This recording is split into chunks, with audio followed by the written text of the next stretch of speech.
I'm Danielle Steers. I'm currently playing Earth in Hot Mess. And Hot Mess is the billion-year love story between Earth and humanity, which sounds kind of crazy, but it works. It's so fun. It's poppy. It's silly. It's funny. It's also like a little bit dark. Yeah, it's good fun. And obviously, you're part of the original run last year and things. What kind of first drew you to this show? I think it was like the absurdness of it, like the craziness. I was like, how is this going to work? Also the fact that it's a two-hander, I was like, I could really like dig deep into that. The songs, I love the songs. They just sit so lovely in my voice, and the script is so funny. Yeah, a little bit of everything, really. And playing the Earth is kind of crazy. And I was like, how am I going to do this? But it just works. The writing just does it all for you. So, yeah, props to them. And how do you kind of then prepare for playing Earth? Like, say, playing a planet, how do you humanize that? Yeah, it's a bit of a hard one because you can't really do that much research Yeah. on how to play a planet. But I guess like with every role, really, you sort of have to put a little bit of yourself into there. And I thought she needs to be quite grounded, and just quite embracing, and a little bit motherly, but also have a little bit of like fierceness and a bit of sass because she is the Earth. Yeah, it's a bit of a hard one to prep for, but I found different ways of playing her and working out little things. So yeah, it's been quite a journey, actually. Yeah. And obviously, like I say, you have returned to the role. Do you approach this second run any differently? Yeah, I went in with like, I knew it was going to be slightly different. I knew we were going to have a new set, new choreography. I also got a new partner in crime. So that was going to change things up a little bit. The script slightly changed. We got new songs. So I was like, let me just like erase everything that I know from before and start again from scratch. I feel like my journey is a lot, the show's longer now. So I've got a bit more of a journey throughout the show. So I was like, let me like start from scratch and work this out with Morgan and see what like is happening here. And I think that's what's so beautiful about the creative process, is that you can sort of like, you know, mix things up a little bit. And Ellie's so great at like allowing you to find things and try things out and see what works and what doesn't work. So yeah, I loved the creative process the first time and going back into it this second time as well. And obviously, people know Jack's music for 42 Balloons, but how would you describe the style of the music in Hot Mess? It's very, I'd say like it's a little bit poppy, but then we've got like musical theatre in there. I feel like some of the songs are giving like 90s boy band. There's a little bit of silly rapping in there. And it's quite a mix, which is quite nice. And I just love being able to dip into all those little like pockets, which is really lovely, and I really get to stretch my voice, which is something that's so great about Jack's music. And it's so catchy. You're singing the songs forever. Yeah, they're stuck in your head. Sorry. That's the best. They're the best kind of shows. Yeah. I saw Paddington last week, and I can't. It's stuck. I'm in. Yeah, so beautiful, so great. And then obviously the show kind of balances a bit of comedy, as you say, kind of, but also there's kind of more of a message in there. How does the show kind of manage to balance those comedic themes with the kind of serious message? Yeah, I think like, you know, it is quite a serious topic that the show is based on. And it never gets preachy. It's always approached with like love and a bit of comedy, and the way that it's paralleled with like a human toxic relationship. All the analogies just work. And I think people can really relate to both, like the whole climate side of things, and maybe take a step back and go, oh, actually, yeah. But also, unfortunately, I think a lot of us have all been in a bit of a toxic relationship and can relate to that side as well. So it's very, very cleverly done in like a silly way, but also there's heartfelt moments, and the balance is just really beautiful. Even in those sad moments, there's still the odd joke thrown in, which you can hear like sort of uncomfortable laughter from the audience as they're like, yeah, oh God. It's just very, very well written. Yeah. Pop musicals have been kind of last 5 years, probably six is the one that kind of brought them back to the front kind of thing. Why do you think pop musicals are having such a moment right now? Um, I don't know. I think people love those legit classic musicals. But I think as well, especially like the younger crowd, they love, what they hear on the radio. If they can go to the theatre and hear songs that they might hear on the radio, that's quite appealing as well. Um, and yeah, it's just something different. It's something new. Whilst I think that, the classic musicals should still thrive and people should go see them, I think it's so important to support new writing and new musical theatre as well. So I think, yeah, there's room for both. But it's also really exciting to welcome all this new stuff in for sure. Yes. And obviously last year you did record the cast album. How thrilling is it to do that and have that out in the world forever? Yeah, gosh. I mean, doing a cast album, original cast album is always like so fun and feels so special. Um, Sam Featherstone, who recorded the album and mixed it and stuff, like has done such a fantastic job that like when you listen back, you're like, that's me, but like, wow, like it sounds so good.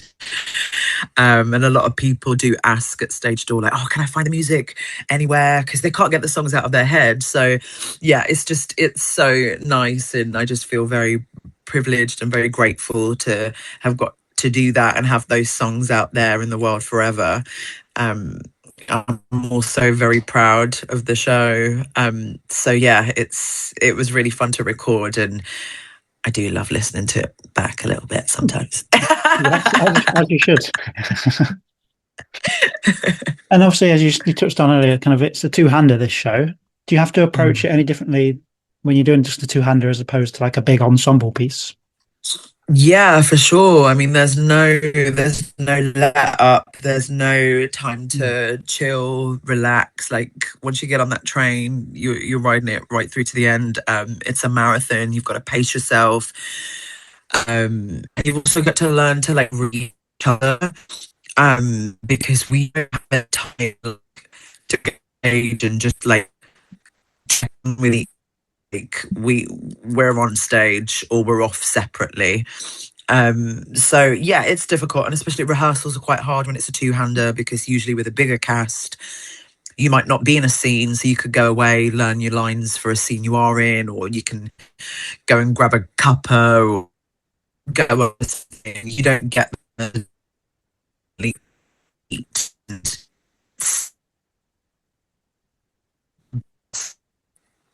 It pays off because we love what we do. We love the show. It's a joy. And Morgan is so great, such a great scene partner. He's so giving, which also helped massively. Like if you don't have that, that's gonna be really tough. So yeah, very grateful for Morgan as well. And we get the show. Yes. And obviously, you've performed in some massive venues like Coliseum, the Dominion, and obviously then you did this Southwark Playhouse, Elephant, and now obviously the other Palace. Is there kind of a difference when you're playing a massive venue as opposed to playing a smaller venue like this? Yeah, for sure. It's quite intimidating, actually. Like somewhere like the Other Palace is, you can see everyone. Usually, in those big theatres like the Coliseum, the Dominion, you can see about 3, 4 rows back. Everyone else is just in darkness. Whereas at the Other Palace, there's only about 3 or 4 rows that you can't see. So you can see the entire audience. It sort of wraps around a little bit. So you've got to make sure that you're taking everyone in and making sure that everyone feels involved. And it is quite intimidating because you can see people's faces and their, reactions and stuff like that. You can hear everything. So it is a little bit scary, but also It's nice. It's intimate. I love playing the other palace. It's the first time I've done like a musical in there, and I would definitely love to do a show in there again. Yeah, it's a great space. Yeah, a beautiful venue.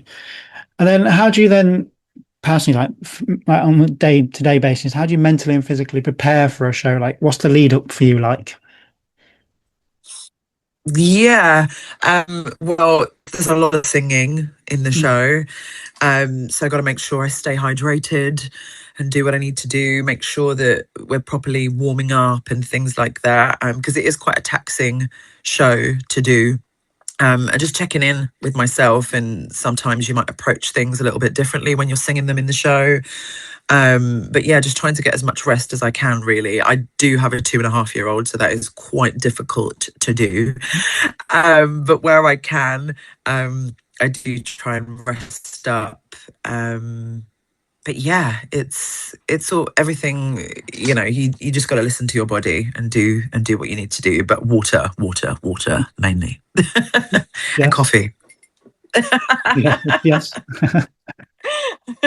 And these are a bit more like sillier questions, maybe. But Mm. what is the single messiest breakup advice Earth would give to anyone in the audience going through a breakup? Oh gosh, that's so difficult. Breakup advice. Do you know what? Actually, I think something that's so beautiful about a breakup, as awful as it is that you can find yourself again and you can learn so much from a breakup about yourself, other people.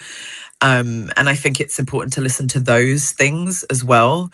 I've had toxic relationships, and I'm quite not grateful is probably the wrong word, but like I learned so much from those and found, oh, I wasn't being myself and finding myself again. So I think out of the bad can come some really good sometimes. So yeah, we got to look out for that. Yes. And then if you could turn the tables and ask Earth a question, what would you choose to ask her? What would I ask Earth? Oh, why did you keep taking him back? Yeah. Yeah. There were red flags. There was red flags, girl. Yeah. That's what I'm gonna say. Yeah. And then if Earth was going to write a social media bio, what would she put in the bio? Oh my gosh. Well, is this like pre-post Hugh? She'd be like looking for love, looking for someone who's gonna, nurture, um, for a good time, she likes lovely nature walks, that sort of thing. This is more like a dating profile, I guess. Yeah. Yeah, something along those lines. Yeah, lots of leaves and emojis, I think. Yeah. And obviously, as we touched on, kind of you've played in some big shows in your career already, but how do you then reflect on your career so far and how do you take that into this show? Yeah, I think a lot of it is just bits and pieces I've learned along the way. You know, with it being like, if I'd have done this show like 10 years ago, that would have been a whole different thing. I don't know how I would have approached it. So it's just leaning into all those little things that I've learned about my craft along the way. And yeah, just being confident with it. And I still get nervous, which I think is a really good thing, especially the first show of the week. I'm like, we've just had a day off. Do I remember what I'm doing? Yeah. But you just got to trust in yourself. And moments like, there is only two of us on stage. So we had a moment the other day where I just completely blanked, which is so scary. But you've just got to remember, like, your training and how to get out of that situation. Live theatre, eh? Fun. Yes. Obviously, as you say, only a couple of weeks left now of the run. What do you think your takeaway from the run will be? Oh gosh, I need to recycle more for starters. That's a big takeaway. And I find myself looking at things a lot differently now. To do with the planet and things. And I had a moment, the Amber Alerts that went off last Wow. week.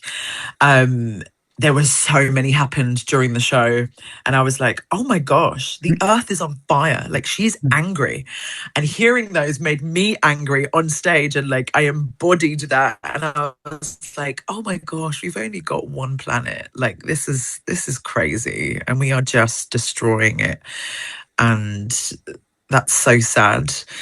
So I think I take away a little bit of that. And I'll take a little bit of Earth away with me as well, because she's a cool girl. Strong. And then if you could invite one of your previous characters to come and watch Hot Mess, who would you invite? Oh, that's a difficult one. I'm thinking Zahara. Yeah. I don't know why. Like Cher's not bothered. She's No. not bothered. No, she's not. She's lost. I feel like Zahara also has a bit of that earthy fieriness to her, and I think she quite enjoy the show. Yeah. Yeah. I can't remember if I asked this when we did the share interview. If we did, then there might be different answers now. But if you had to pick three musical theatre soundtracks to take on a desert island, what three would you take? Oh. Okay. I'm loving Paddington. So beautiful. Yeah. Paddington. Uh, can I go with like a Hamilton mixtape? Yeah. That version. Love that. And then something completely different.